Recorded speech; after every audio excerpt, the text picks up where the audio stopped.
В рамках проекта «Родные имена» в 59-й Чебоксарской школе прошел первый классный час о композиторе Германе Лебедеве.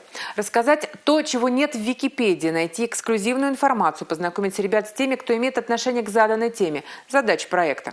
Екатерина Шеверова о родных именах и о тех, кто лично знал создателя гимна республики.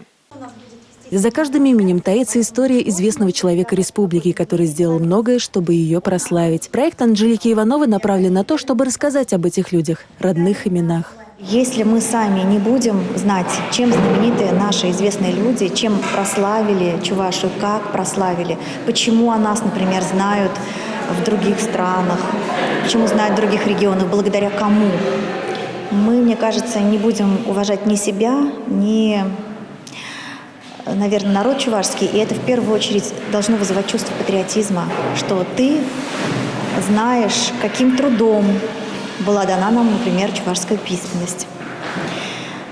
И благодаря кому мы ее имеем.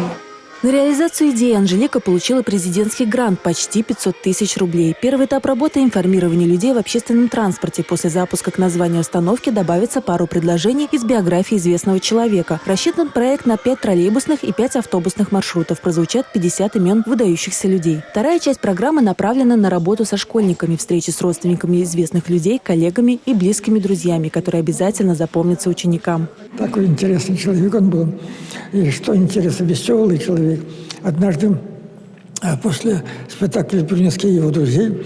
Музыку слушают артисты, режиссеры. Я, значит, всю музыку послушали.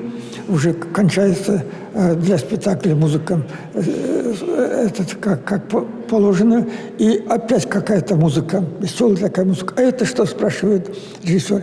И Герман Степанович ничего не ответил, вышел и начал плясать. Это, говорит, вот пляска на радость, Акунинские его друзья должны плясать.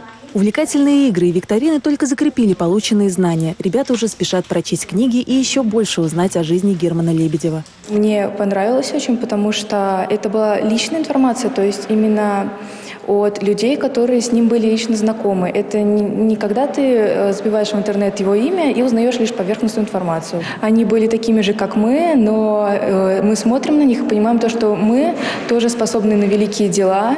Это был первый, но, по мнению ребят, действительно классный час. Следующий будет только в январе, но уже о Петре Хузангае. Анжелика Иванова планирует посетить также школы Ядринского и Цивильского районов. Екатерина Шеверова, Николай Скворцов, Республика.